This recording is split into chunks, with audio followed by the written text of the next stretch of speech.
Hello, friends. Enjoying this so very much. So I thought I'd go ahead and make another video right quick. And I'll call this one just an introduction to some of my favorites. Obviously, everything here has value to me somehow musically, but why don't you just start sharing some of the things that are really just longtime favorites, or even there's some new things here. But let's start with one of my top bands of all time, is Genesis, and this is it's a blue stereo dot, but this is their first album, Genesis to Revelation, and I'm not sure which edition this is, but I know it's a pretty old one, and this first album is excellent. Also very much into the band Gentle Giant, and I just thought I'd show this one, Octopus. I love all their music. I understand that they're back together and doing some touring, but Octopus with the Roger Dean cover, this is wonderful. Pop it up real quick.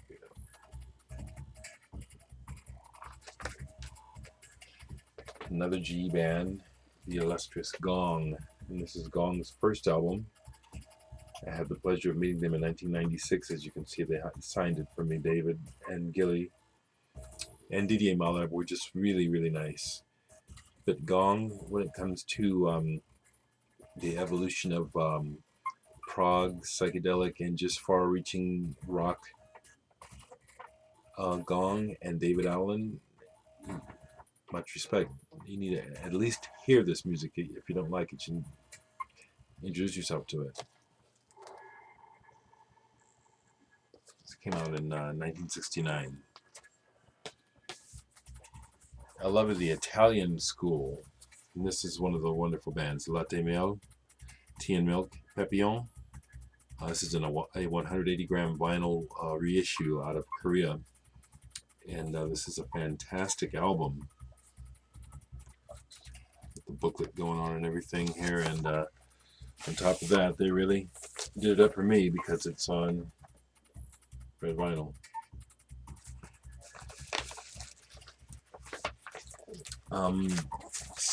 Not necessarily symphonic, but it's keyboard oriented, and the keyboardist can really play, but the drummer is tight as well. Circus. This is the first band that Mel Collins, who's in King Crimson, has played with just everyone. I believe this is his first band, and this is an Italian 180-gram vinyl reissue.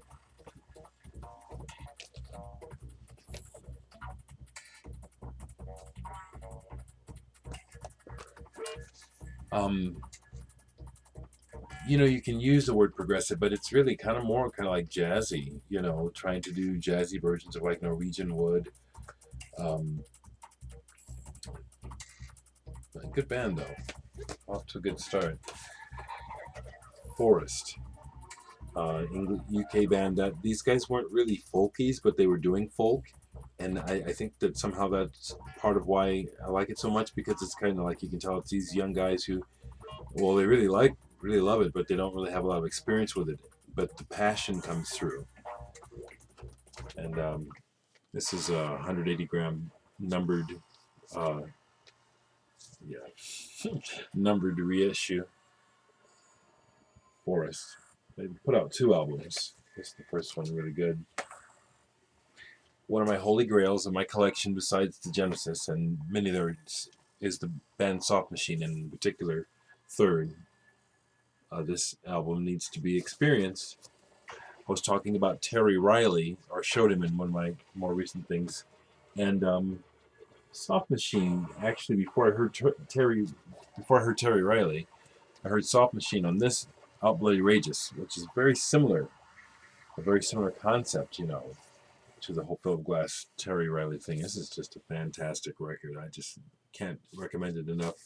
If you know about Robert Wyatt, his drumming before he became paralyzed, you just need to know this music. Jackson Heights. This is the band that was put together after Lee Jackson, the bass player from The Nice, after he left that band. And this is actually a little more R&B sounding than the progressive thing. I particularly like it for the cover, though.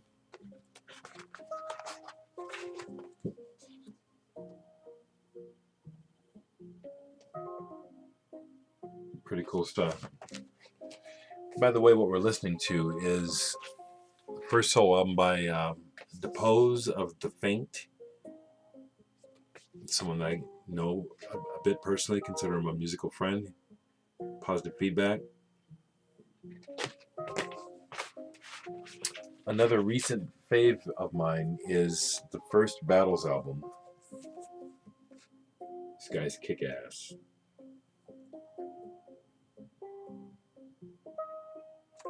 I could say a lot about them. The drummer was originally in Helmet. Chande Braxton, Anthony Braxton's son, no longer in the band, but an original member of the band, had a lot to do with the greatness of this record. This is a great and creative record. Modern rock. More wonderful French progressive rock. Atoll, Tertio. Mid-70s is when this came out. You know, I loved punk, but when punk happened, I had to hide the fact to a degree that I still love prog, which is when this came out. You know, during the punk thing, I liked them both, and kind of thought it was hypocritical. But you know how it is with young people. This is a great album.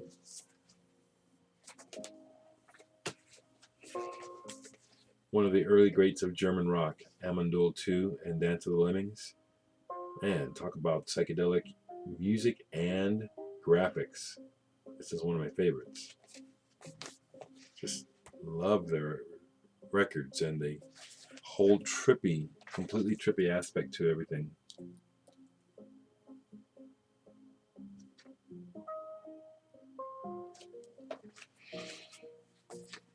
Along the same lines, Cluster from Germany. That whole Harmonia, Cluster, Neu, kind of school of musicians, Konrad Schnitzler, early minimal electronic droney type of, but not just droney, just really just some wonderful stuff. This is a nice reissue.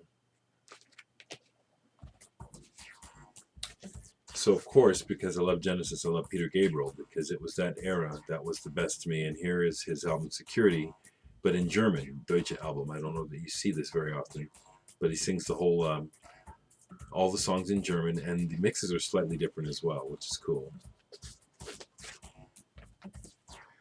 I mentioned Can before, and I have all their records, but Monster Movie is their first, and it's the place to start. And it's, to this day, mesmerizing. It's amazing, the power of music. One of my personal favorites, Nude by Camel. I recently picked up this gatefold edition of it. And I just love this album, and it's just beautiful. Just beautiful music.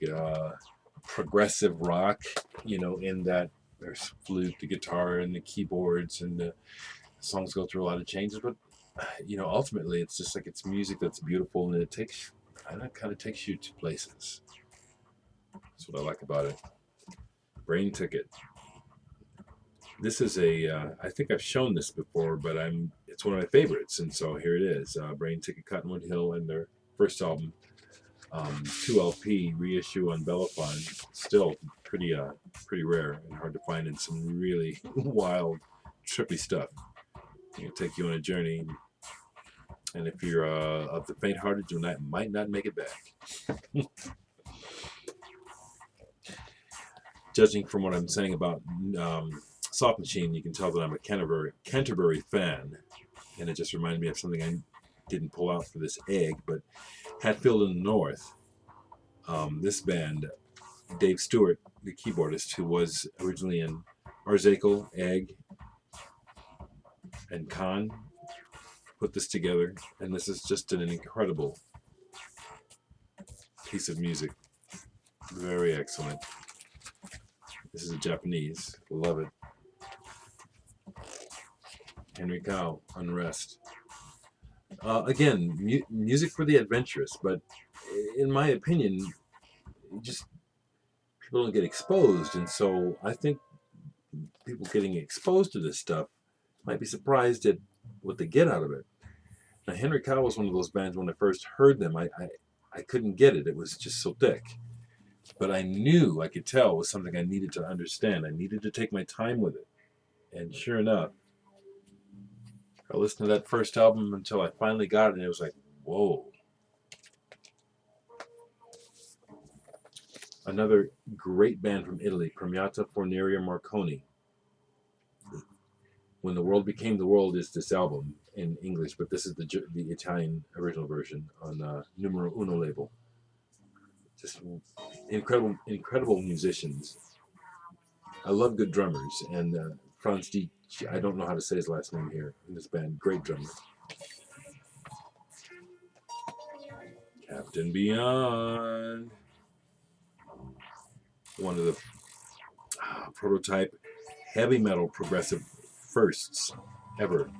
This album just slays it, with the original singer from Deep Purple and members of Iron Butterfly. This is a monster rock album that is essential. Somebody's asked me about Led Zeppelin and stuff. Well, yeah, of course, but if you like Led Zeppelin, you should hear this. Don't mind me. Another more recent thing, Don Caballero, the band got back together. They were broke up for a while. Kind of an interesting cat, the drummer. I'm not sure what to say about him. Just he's a character, but he's damn good. And this band is very unique. Kind of a guitar-based thing, but I love the vinyl, the vinyl. Just very interesting compositions and dynamite playing. Really have to really be good to play this music, but not just that. It's cool stuff. Last thing in this update or post is from Japan, Flower Traveling Band, Satori. I have mentioned Zeppelin several times here. This probably was the Japanese Led Zeppelin of their time. And the singer had that Robert Plant type of thing down. But this band, for Japan, were really groundbreaking. I mean, just being out and out hippies back in the 70s, you know what I'm saying? Really pushing the envelope. And I just want to share those with you. I'll be back soon.